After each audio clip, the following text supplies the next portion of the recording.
At 8:12 a.m., Madison ended things with a single message. By 10 a.m., I made sure she couldn't access a dime. No good morning, no fight, no hesitation. Just one clinical line that didn't read like it was written by a wife of 7 years, but by someone who had already left me months ago. I was standing in the kitchen, barefoot on the cold tile, stirring coffee I didn't even want when my phone buzzed. I read it twice, then again. I stared at the screen, waiting for a second message that would explain the first. Some sort of correction, a joke, anything. But nothing came. I called her immediately, but it didn't even ring. Straight to voicemail. 5 minutes later, she blocked me. My fingers loosened on the mug and I watched it tip sideways and hit the floor with a dull sound. It didn't shatter. It just rolled, spilling brown heat across the tile. I didn't even bend to clean it. I just stood there, the silence screaming louder than any fight we'd ever had. I walked to the living room, pulled my laptop from the charger like it weighed 100 pounds. I opened everything: Chase, Wells Fargo, Vanguard, Amex. Two-factor authentication, new passwords, closed loops. I moved every penny out of our joint savings and locked down our checking like it was a crime scene. The house was already in my name. A small victory, but not one I'd ever thought I'd have to use like a weapon. The thing is, Madison hadn't been Madison for a while. You know how people talk about gut feelings? That's not just some poetic nonsense, they're real. I had felt it in the smallest shifts. The texts she would answer slower. The way she started buying lingerie she never wore for me. The gym membership she took so seriously she stopped coming home until 9 p.m. The phone? Always face down, always silent. She was a master of smiling while lying, but even masks slip. Last week, she came home wearing perfume. I don't wear cologne. She hugged me and the scent was so strong it felt like someone else had walked into my home. She said it was a gift from a coworker, and when I raised an eyebrow, she laughed. That airy, dismissive laugh. "Relax," she said. "You're being paranoid." But I wasn't. This morning, I sat down with her iPad. She had forgotten to take it. Or maybe she never thought I'd look. It was still synced with her messages. The first one I saw said, "Next time, less teeth winking face." I felt my stomach turn. Then the photos loaded. There was a selfie of her lying in a hotel bed, hair a mess, biting her lip, the sheets pulled up to her chest. But not all the way. The timestamp was from 2 nights ago. She told me she was out with Ashley for wine and movies. The lie was so soft, so sweet. I remember kissing her goodbye that night and telling her to have fun. I scrolled further. There were videos, comments, voice notes, plans. She wasn't cheating. She was living. Whole weekends blocked out in her calendar. Restaurant reservations under fake names. An account I didn't know existed with Uber rides to addresses I didn't recognize. This wasn't a one-time mistake. This was architecture. A system. My hands didn't shake. Not once. There was no panic. Just silence and a wave of something cold and mechanical moving through me. I realized I didn't want answers. I wanted leverage. I forwarded everything to myself. Screenshotted her messages. Copied contacts. I created a folder named Exit Strategy. I didn't know what I'd use it for, but I knew I would. By 9:50, I had everything in place. By 10 o'clock, her access was gone. Financially, she didn't exist anymore. She could keep her fantasy life, her cute hotel texts and her stolen hours in someone else's arms. But she would not take 1 cent more from me. And then I just sat, in the quiet, surrounded by the sound of my own breathing. The room looked the same, but nothing was the same. Not the couch where we used to watch Sunday shows. Not the rug she picked out with fake excitement. Not even the walls, still echoing with the memory of her laughter. Everything had been rewritten in the span of 90 minutes. The part that stung the most wasn't the affair. It was the ease. The way she left with a text message. Like I was a canceled appointment. Like I didn't even deserve a conversation. Like I hadn't given her everything for 7 years. She knew what she was doing. She waited until I left for my morning jog. Timed the message so she could vanish without confrontation. Her ring was gone from the tray by the sink. Her suitcase was missing from the closet. She'd planned this like a military op. She thought I would sit there, that I'd be paralyzed. But she doesn't know me. Not anymore. This is just the start. It wasn't even noon and already the temperature outside was pushing 90. But inside our house it was ice. The kind of cold that doesn't come from broken HVAC but from the collapse of trust. From knowing that the woman who used to whisper "I love you" into my neck while the world slept had been laughing into someone else's for God knows how long. I didn't cry. Not then. What I felt was something closer to extraction. As if my insides were slowly being pulled out by invisible hands. You know how sometimes you can feel a moment being written into your memory in real time? I was in it. Fully. Seared into it like a photograph under flame. At 10:12 a.m., I opened her laptop. She was sloppy. She had taken the charger but not the machine. Password? Her dog's name. 5 letters and a 1. I guessed it on the first try. She didn't delete anything. No cleanup. Not a single precaution. She either thought I was too stupid to look or too broken to do it. What I found wasn't just cheating, it was partnership. With him. Trevor. I saw a shared Google Doc titled Coastal Road Trip Ideas Motorway. I opened it. Inside were paragraphs of plans, restaurants, playlists, Airbnb links. They were going to drive down the coast. Just the two of them. 10 days. She was calling it the cleanse. I only found that out because she wrote in one of the comments. No phones. No guilt. No Brad. Just you, me, and the ocean. No Brad. Like I was a job she was quitting. An expired lease. I couldn't stop clicking. There were Venmo logs, payments between her and Trevor. $50 for pizza and back rubs. 74. Our cabin escape snow-capped mountain. Every message, every emoji, every timestamp felt like a slap. And the worst part? She was happy. She was giddy. She wasn't confused or torn. She was thriving in her betrayal like it was oxygen. I read things I never even heard her say to me. Filthy little affirmations, inside jokes, pictures of her in outfits I never saw her wear. She even used a nickname I thought was ours. It hit me that she hadn't just left. She replaced me. Cleanly. Silently. Like switching out batteries in a remote. I went deeper. Emails. Bookings. There was a flight reserved under her name leaving this Friday. 2 seats. First class. The destination. Portland. The start of their little cleanse. She wasn't going to tell me. She was going to vanish. Let the lawyers call me a week later. I'd have come home to a cold bed and a legal notice on the counter. That's how little I meant to her. But here's the thing. She may be cruel, but she's not careful. And that gave me time. She gave me a day's head start.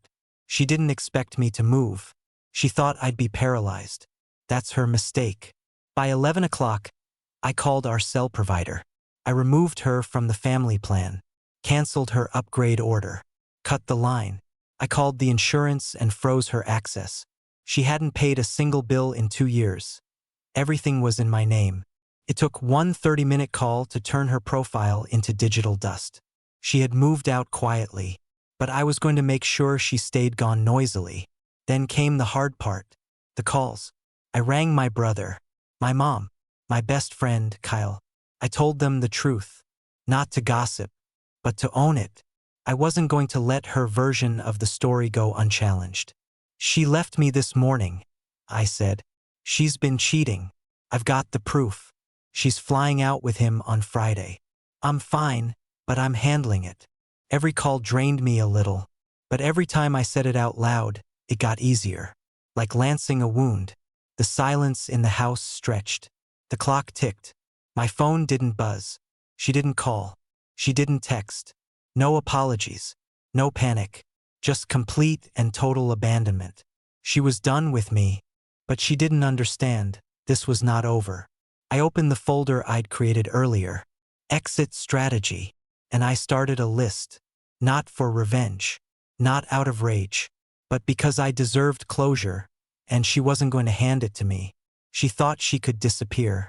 I was going to make sure she felt every inch of what she walked out on. By 1:20 p.m., I was sitting in my car across the street from her office. I hadn't planned it. I had no reason to be there, nothing to gain. But my hands just drove, like they had a mind of their own. I sat parked 2 spaces behind a white Camry, engine off, watching the glass doors like I was waiting for something to give me permission to feel. I knew she wouldn't be there. She had used work as her alibi all month, but the reality? She hadn't clocked in for a solid week. I knew that now. I had checked her location history on the iPad. She'd been working late at 2 different addresses, neither of which belonged to a single office building. I wasn't sure what I was looking for. Maybe I thought I'd see her walk out, look around nervously, step into someone else's car like a scene from some low-budget movie where the husband pieces it all together just a few minutes too late. But nothing happened. No Madison. No Trevor. Just the hum of traffic and the dull ache in my chest every time someone who looked vaguely like her walked past. So I drove again. No music.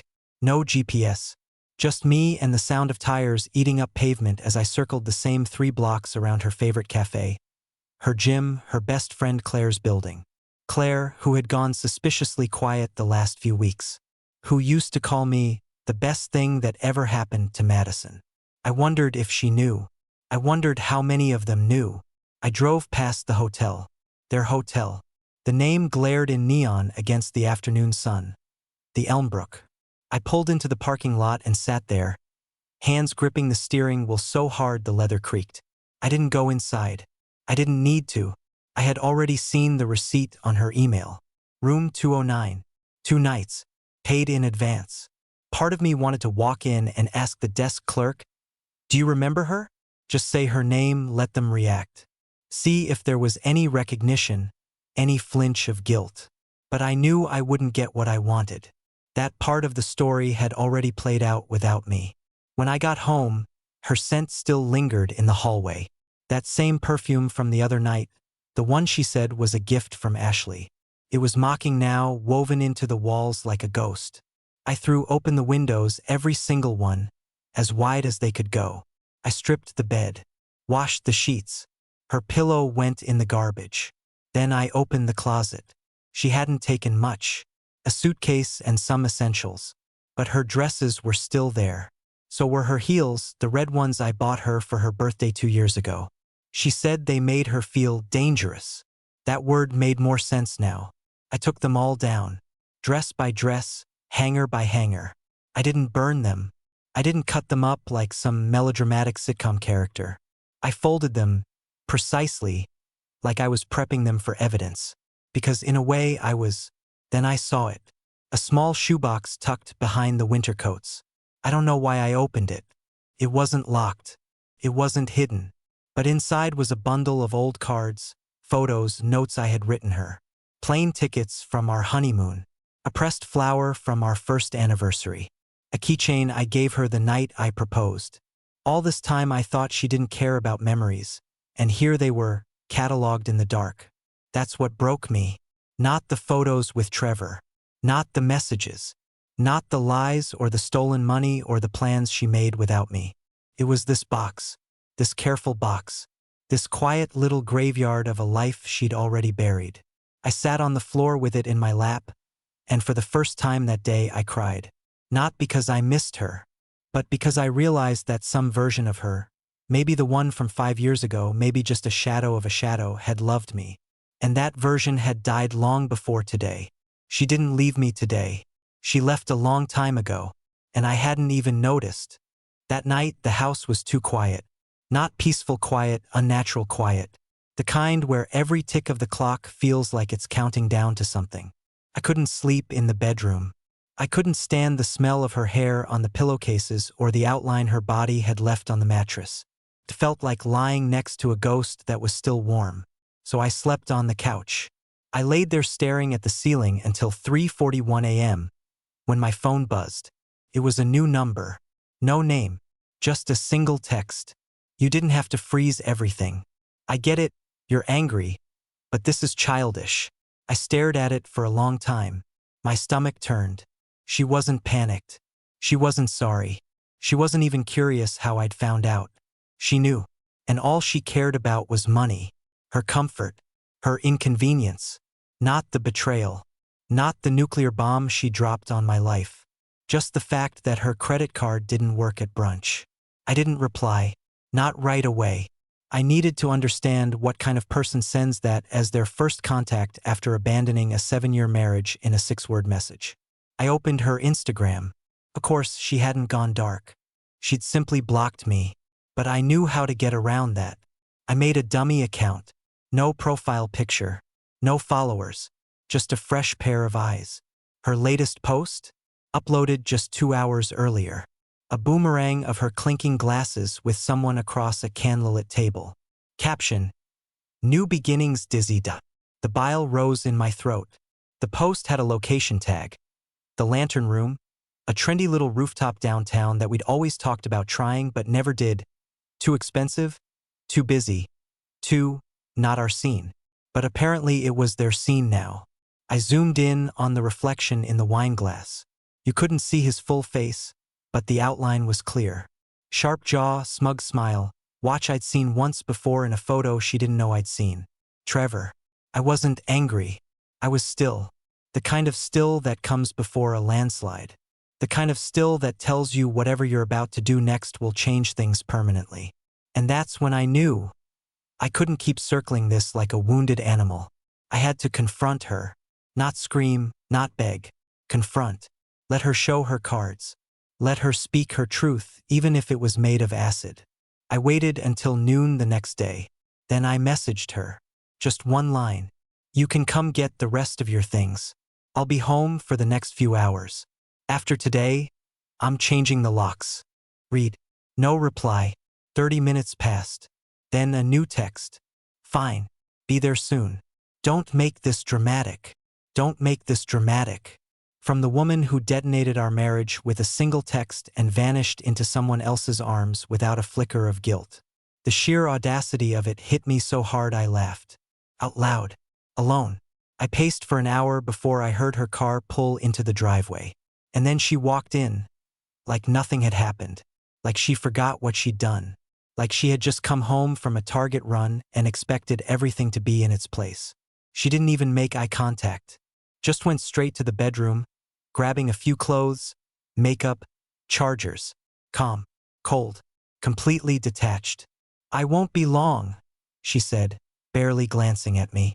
I stood in the doorway watching her. My heart wasn't racing. My hands weren't shaking. I wasn't begging for explanations. I was cataloging, recording every movement, every flinch, every lie as it dripped off her in waves. You were going to leave on Friday, I said. Flight to Portland. 10 days. Airbnb and hiking and wine and whatever else your cleanse was supposed to be. She froze. Slowly, she turned. You went through my stuff? That's what she said. Not, I'm sorry. Not, I can explain. Not, it's not what it looks like. You went through my stuff? I took one step forward. You left me. With a text. After years. What did you expect me to do? Wait around while you disappeared into some Airbnb with your boyfriend and pretended I never existed? She scoffed. Scoffed. It wasn't working. You knew it. You just didn't want to admit it. I didn't cheat. Not technically. Not technically? I repeated. My voice was low. Steady. I've seen the messages. The photos. The hotel bookings. I know everything. She didn't deny it. She didn't cry. She just rolled her eyes. I was unhappy, Brad. You stopped trying. You got boring. You thought being a good guy was enough. I could have hit the wall. Could have shouted. But I didn't. I just looked at her and realized, for the first time, that the person standing in front of me wasn't my wife. Not anymore. Maybe not ever. You have 10 minutes, I said. After that, I'm locking the door behind you. Permanently. She didn't argue. She packed. She left. And when the door clicked shut behind her, it was the loudest silence I'd ever heard. The lock clicked behind her like a coffin ceiling.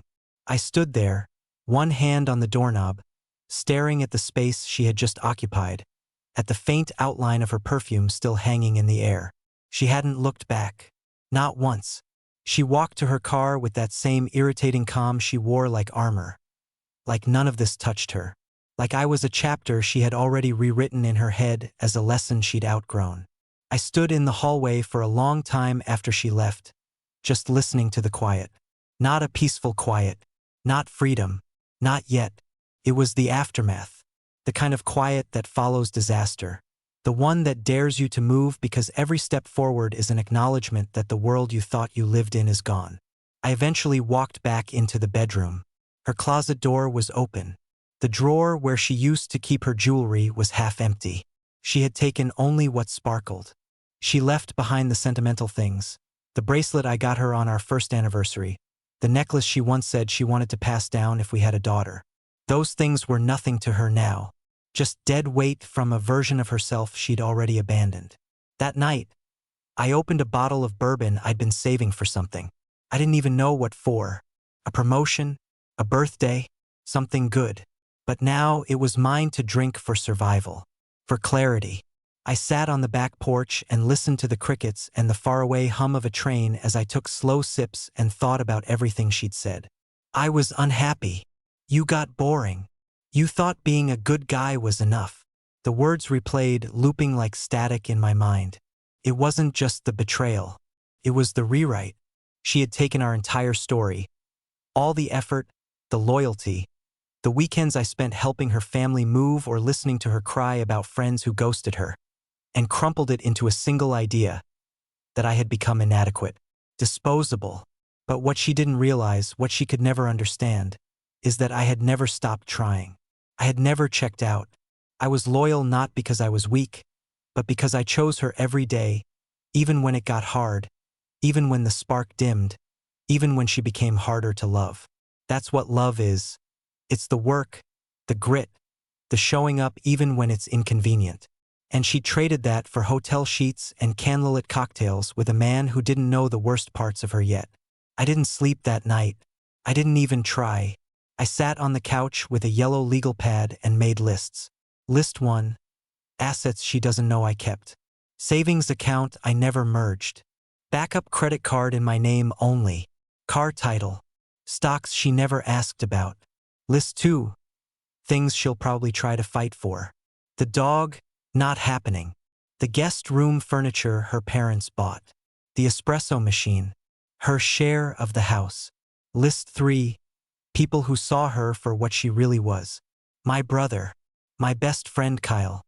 My coworker Jenna, who saw her at Elmbrook and didn't tell me until now because she wasn't sure it was her. As the sun rose, I realized something important. I wasn't planning revenge. I wasn't even angry anymore. Not in that burn it down kind of way. I was preparing for warfare. Clean, tactical, sharp, because she thought I would fall apart. Because she thought I would sit quietly while she took everything and vanished into someone else's fantasy. Because she thought the nice guy she discarded wouldn't have teeth. At 7 a.m. I called a lawyer. Not just any lawyer, Hannah Shaw, one of the most brutal divorce attorneys in the city. A friend of Kyle's sister. She picked up on the third ring. Brad, I've heard about you, she said. You've got a hell of a case. Let's get started. And just like that, the next phase began. This wasn't about getting her back. It wasn't about making her jealous. It wasn't even about closure. It was about truth. About pulling every mask off her face and showing the world and myself exactly who she was underneath all that polish and charm. She set the rules the moment she left with a text. Now, she was going to learn what it feels like when the man she underestimated stops playing fair. By the end of that week, I had a legal team, a paper trail, and the beginnings of a strategy Madison wouldn't see coming. What I didn't have and wouldn't have for a long time was peace. Hannah Shaw was more than I expected. Sharp as glass, no nonsense, and eerily calm in the way only someone who's seen the ugliest parts of love could be. We met in her office that Friday morning, the same day Madison was supposed to be flying to Portland for her little cleanse with Trevor. Instead, she was knee-deep in paperwork, scrambling to get her bearings while I handed mine over like a man already halfway to the finish line. She has no idea what she triggered, Hannah said after skimming through the screenshots, the messages, the receipts I had stacked in folders. She thinks this is going to be civil. It won't be, I said. Hannah gave me a rare nod, the kind she probably only gives to clients who come in already burned to the bone. By noon, Madison's lawyer, some guy named Reed who looked like he stepped off a yacht ad, was already calling to de-escalate. He wanted to talk about shared property, mutual feelings, and avoiding hostility. I let Hannah handle it. I wasn't interested in discussions anymore. I was interested in results. Madison sent me a message that evening. "So this is how it's going to be? After everything?"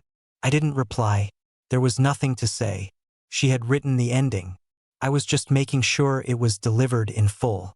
The next day, Claire called me.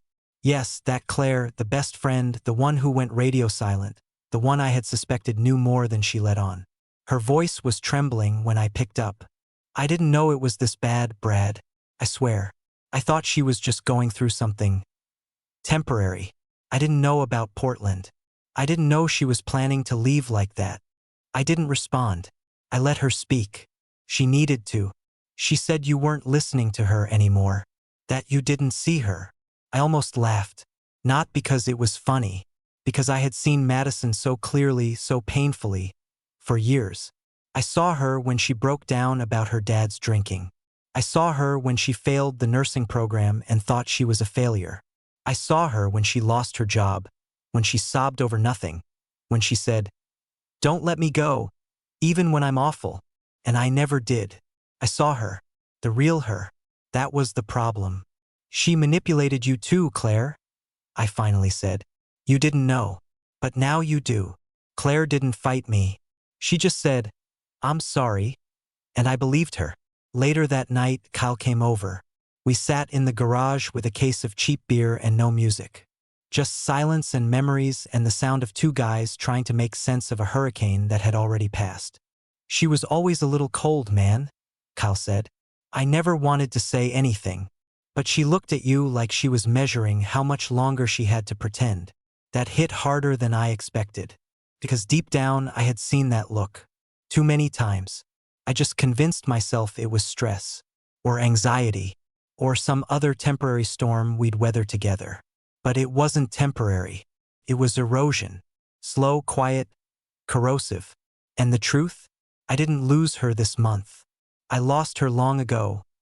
In 100 little moments she never thought I noticed. The way she flinched when I touched her shoulder in public.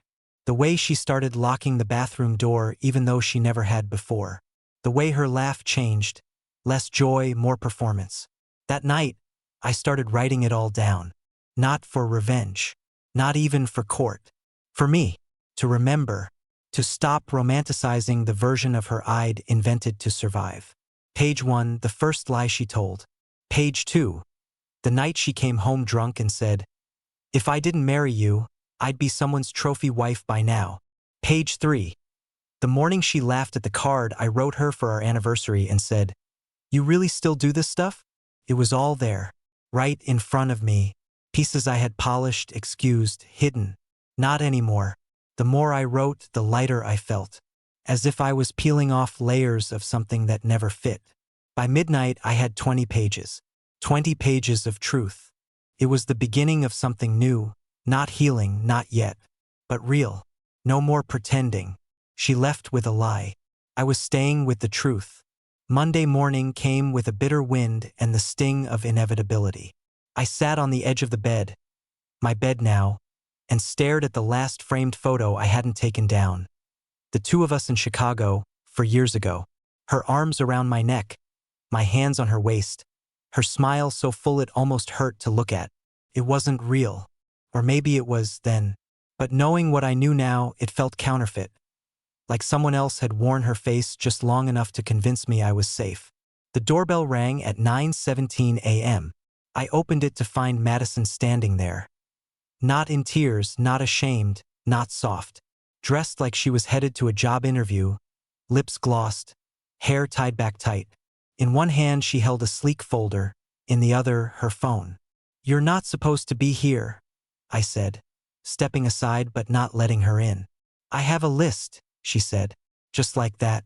No apology, no effort. A list. Things I left. "I want to avoid dragging this out." She brushed past me like she still lived here. I followed her into the living room where she began ticking off items with her nail like she was scanning a grocery order. My blue coat, the Nespresso, the lamp from the guest room, and I'd like to take the Dyson. It was a wedding gift, so technically. Madison, I said flatly, this isn't a negotiation. You don't get to play lawyer now because you lost the upper hand. She raised a brow, the smallest smirk tugging at the side of her mouth.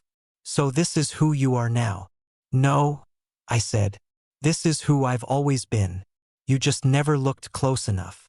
The tension thickened. She looked around the room like she was cataloging what she'd lost, or maybe trying to determine how quickly it could be replaced. Then her eyes landed on the stack of documents on the table, labeled, color-coded, airtight. Her posture shifted, just slightly. You really got her, she said. That lawyer. Hannah. I didn't respond. Madison walked over to the documents, ran her fingers across the tabs. You've been busy. You thought I wouldn't be, I said. You thought I'd fall apart. She turned then, really turned, and for the first time since that message on her way out, I saw a flicker of something behind her eyes. Was it regret? No, it was fear. Not the fear of me, the fear of being exposed, of losing control. Brad, she said, voice lower now. We don't have to burn everything down. You already did, I said quietly. A long pause. I didn't mean to hurt you. You didn't mean to get caught. Silence. She turned away, paced toward the kitchen. You know, I kept telling myself you'd be fine, that you'd land on your feet. That's why I didn't want to make it messier than it had to be. That's a lie you told yourself to sleep better, I said. And just so we're clear, it was messy. You just weren't the one bleeding. She turned sharply, now frustrated. God, Brad, you act like I murdered you. No, I said. You just hollowed me out slowly over years and then left before I could notice the echo. She said nothing, just stood there, still, quiet, finally stripped of her calm. Then she picked up her coat and folder. This won't be easy, Brad. I nodded. No, it won't. But at least now it'll be honest. She walked to the door, and for a moment, I thought she might say something real, something human, but she didn't. She looked back once, eyes flicking across the room, and said, I'll have my lawyer contact yours. And just like that, she was gone. Again. But this time I didn't stand at the door. I didn't wait. I didn't crumble. I sat down, took a deep breath, and crossed her name off the top of the list. The next phase had begun, and I was ready. The days that followed felt like shedding skin. Not in some poetic, cathartic way, but in the raw, painful, almost surgical sense. Every corner of the house was loaded with landmines. Each drawer a time capsule I didn't ask to open. A single receipt could turn my stomach. A text notification, not even from her, could punch me in the chest if it came at the wrong time. But I kept moving. Every morning, I woke up and reminded myself, she's not coming back. Not because I wanted her to, not anymore, but because there was still a part of me, some bruised, stubborn nerve that hadn't gotten the message. I deleted her contact, removed every photo, cleaned out our shared Dropbox folder, and moved everything to a hard drive labeled archive. Do not revisit. I knew I'd be tempted later, to remember the good times, to dissect the bad ones. But I needed a wall now, something solid between who I had been and who I had to become. And then, one afternoon, I got a message from someone I hadn't heard from in over a year. Trevor's ex-girlfriend. Her name was Emily. We had met once, briefly, at a party Madison dragged me to. She seemed nice, sharp, slightly reserved. The kind of woman who keeps receipts, emotionally and literally. Her message was simple. I think you and I should talk. I found something you'll want to see. We met at a small cafe off 8th Street. Neutral ground. She wore sunglasses and a ponytail like she was afraid of being seen. When she sat down, she didn't waste time. He's been doing this for years, she said. I didn't know about Madison until last month. But you're not the first husband he's tangled with. Probably not the last. She slid her phone across the table. Screenshots. Dozens of them. Trevor with different women. One of them married to a real estate broker. Another was an ER nurse. All of them followed the same pattern. Flattery, manipulation, secret weekends, digital breadcrumbs. He was a collector of lives he never intended to keep. And Madison? I asked. Emily's expression hardened. She thinks she's special, that she's the one he's settling down for. But she's just next. It hit me with a strange mix of anger and pity. I'd spent weeks painting Madison as this cold, calculating force, but she wasn't even the architect of this disaster. She was a participant. A willing one, yes, but manipulated just the same. Emily leaned in. He does this thing where he convinces women they're unfulfilled, that they deserve more. Then he gives them more just long enough to ruin everything they had before. My mind raced. Was Madison his project? His art piece? His proof that he could dismantle anything, even a marriage built on trust? Emily continued, I have emails, Venmo receipts, private photos. If this goes legal, and it sounds like it is, you'll want them. I nodded slowly. Why are you helping me? She paused. Because he made me question everything about myself. He made me doubt what I knew was real. And watching him do it to someone else, it makes me sick. I left the cafe with a USB drive and a file of printed messages. Evidence. Not just for the courts, but for me. Proof that this wasn't my fault. That I hadn't imagined it. That I wasn't just some boring husband Madison outgrew, but a target that Trevor picked. Back at home, I emailed everything to Hannah. She replied in under 10 minutes. This changes things. We're going to bury them. I leaned back in my chair and let out a breath I didn't know I'd been holding. For weeks, I had been fighting in the dark, swinging blindly. But now I had a light. Now I had clarity. Madison hadn't just cheated. She'd been played. And in the process, she had gambled and lost the one person who had loved her without an angle, without a script, without a hidden exit plan. But the irony? Trevor would do to her exactly what she did to me. And for the first time since this began, I didn't feel pain. I felt closure beginning to form like a scab, ready to dry. The day we stepped into mediation, the air was thick with something worse than hostility. Detachment. Madison walked in wearing a slate-gray blazer, the kind of outfit someone wears when they want to appear composed but untouchable. Her makeup was flawless, her nails freshly done. She smiled at the mediator like this was a routine meeting. Business. Transactional. Like we were here to divide furniture, not lives. She didn't look at me, not once. But I looked at her, and I saw everything. Not the woman I married. Not even the woman who left. But the stranger she had chosen to become. All for the illusion of reinvention with a man who wore manipulation like a cologne. Trevor had already started distancing himself. According to Emily. She showed me texts. He was pulling back, playing the same tired script. I need to figure things out. This is all too fast. You're putting pressure on me. I didn't tell Madison. That wasn't my job anymore. The mediator opened the session. Let's start with property division. Madison's lawyer, Reed, cleared his throat and launched into a rehearsed monologue about emotional stress, standard of living, fair distribution. He tried to paint her as a victim of routine, of stagnation, of a marriage that failed to evolve. It was sanitized, cold, and deliberate. But Hannah was ready. She pulled out the file Emily gave us.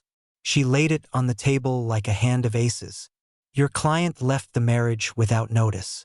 She was actively engaging in a romantic relationship with another individual for months prior to the separation, including financial entanglements and planned cohabitation. Madison blinked.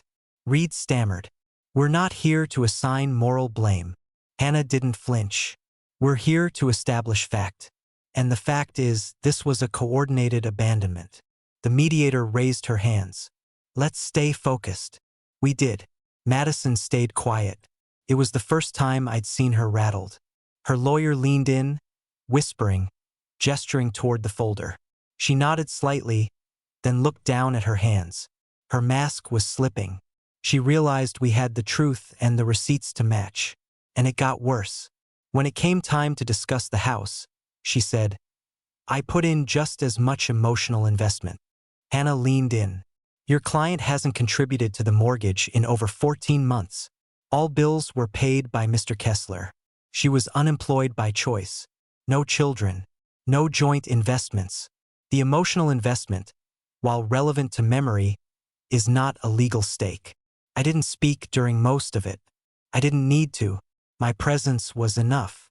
My stillness was enough. Every time Madison tried to meet my eyes, I didn't flinch. I didn't soften. I let her look and see the man she threw away not crumble, not lash out, but stand taller than he ever did when he was begging for her affection. The session ended with terms she didn't expect. She would walk away with a fraction of what she thought she was entitled to. The joint savings account? Mine. The car? Mine. The house? Undisputedly mine. And the line Hannah delivered as we were packing up? Next time, maybe don't underestimate the quiet ones. Madison didn't say goodbye. She walked out quickly, her heels sharp on the tile, her expression unreadable. But I knew what it was. Loss. Not just of material things, but of control, of narrative, of the illusion she had crafted so carefully. That night, I drove to the coast. Alone. No music. No distractions. Just the sound of the waves crashing and the wind whipping through the windows. I parked at the overlook we used to visit years ago, back when we still believed in things like forever. I sat on the hood of my car, staring at the dark ocean, and finally let it all come out. Not the rage, not the sadness, but the release. The goodbye I never got to give. The version of me I had buried to keep us alive. The blind loyalty I mistook for love. I whispered to the wind, "You don't get to define me anymore." And for the first time in months, I believed it. The final paperwork arrived on a Thursday. Quiet day. No storms. No dramatic music swelling in the background. Just an envelope slid into the mailbox like any other piece of mail. It was over. 7 years. Undone in a stack of pages held together with a black binder clip. I brought it inside, laid it on the kitchen counter, and stared at it for a long time. I didn't need to open it. I already knew what was inside. I had lived every line, every clause, every point of division. The process had stripped everything down to numbers and signatures. But what it represented was louder than any gavel ever could be. It was the end of us. Official now. Irrevocable. And yet I felt no collapse. No shaking hands. No tightness in my chest. Just a strange calm. Like I had been underwater for so long. I'd forgotten what air felt like until I finally surfaced. I did open it eventually. Not to reread it, but to finish it. I signed my name with a steady hand. Brad Kessler. The man she left. The man who rebuilt. A week later, I learned Madison had moved out of the state. Portland didn't work out. Trevor ghosted her barely 2 weeks after mediation. According to Claire, she crashed with a friend in Denver and was trying to figure herself out. That was the part that stuck with me. Figure herself out. After all the destruction, the lies, the running. She still didn't know who she was. But I did. Finally. I knew who I was. I wasn't the boring husband. I wasn't the forgotten man waiting at the edge of her chaos. I wasn't the fool she mistook for a stepping stone. I was the one who stayed loyal when it wasn't convenient. Who gave everything without asking for applause. Who walked through fire and kept walking. In the months that followed, the house became mine again. Not just on paper. In spirit. I repainted the living room. Took down the mirror she insisted made the space look more open. Bought new furniture, not to replace what was gone, but to mark the new chapter. I hosted friends. I started cooking again. I laughed, really laughed, at things that had nothing to do with survival. And slowly, the ghosts left. There are still reminders, of course. A dent in the hallway from a suitcase she dragged too fast. A mark on the wall where her framed degree used to hang. But they don't hurt anymore. They're just echoes. Faint. Harmless. Sometimes I think about writing her a letter. Not to rekindle anything, God, no. But to thank her. Not for what she did, but for what it taught me. I learned that love without respect is manipulation. That silence is not peace. That being good isn't weakness, and being cruel isn't strength. And maybe most importantly, that leaving isn't always the worst thing a person can do. Sometimes, staying when your soul is gone is even crueler. She didn't destroy me. She revealed me. She pulled back the curtain on the quiet, constant man I had silenced for too long. And in her absence, he came roaring back. Stronger, smarter, unshakable. If you're reading this because you've been left, betrayed, broken, I see you. And I promise you, there is life on the other side. Not just existence. Life. The kind that fills your lungs again. The kind that tastes like something new, not just less of the pain. And to her, wherever she is now, chasing some new version of herself in a city she doesn't understand, you didn't win. You lost the best thing you ever had. And I finally found the best version of me.